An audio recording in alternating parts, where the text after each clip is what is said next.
I am Otto Orandam. I'm a young Nigerian and I'm passionate about developing my community, developing my nation. And I run a project which is now an organization called Slum2Skool Africa. And what we do is we provide an intervention to help disadvantaged children in slums and remote communities and help them get access to basic education. So we work in lots of remote communities across the country. In Lagos, we started in a community called Makoko, where we have lots of children in their thousands who do not have access to education. And in Makoko community, where we started, at the moment we have over 600 kids who are beneficiaries of the project. We have lots of strategies in which we use to convince their parents and get them to understand the importance of education. We have lots of advocacy and sensitization campaigns. We have lots of psychosocial support which we provide to these children to make them interested in education. We provide educational support materials once they are ready to go to school.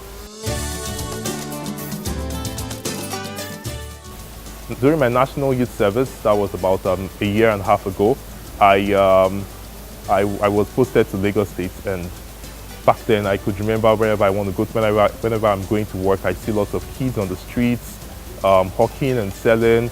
I go through communities where I see slums and lots of children there do not go to school. And I asked myself, what actually will be the fate of these children if nothing is being done? You know, it was really very challenging, and I had to make a decision to leave the job I had in the bank at that point and start doing this particular project. I've faced lots of challenges which are normal. You know, like I always tell people in life, whatever you do, you should always expect challenges. In fact, those are the things that make you stronger on the job. And as a young person, the first challenges I faced, you know, came from friends and family who really did not understand what I wanted to do and why I had to do what I was going to do. You know, I had lots of job opportunities which I couldn't take because I knew that that would not make me as fulfilled as I will be if I'm helping these kids go to school. You know, and going into the communities, I couldn't understand their languages. I couldn't really communicate with them. Most of them see you and they think, oh, this person is more fortunate, and they want to take everything you have. You know, and so there are always challenges. Being nominated for the Future Awards, I would say, is a great leap. And as an individual, I feel inspired, you know, because lots of people work so hard and never get really noticed.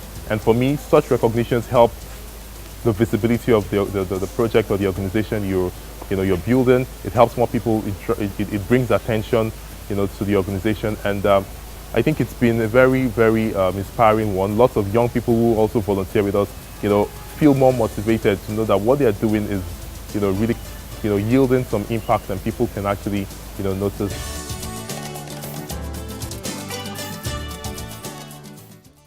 I will say we are the hope of this continent.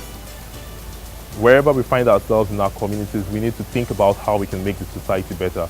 You know, and if we do not do it, we would never have any other person to do it. You know, because we are the change we want to see. You know, as young people, we need to stand up, we need to take action, we need to go beyond boundaries and make the impact.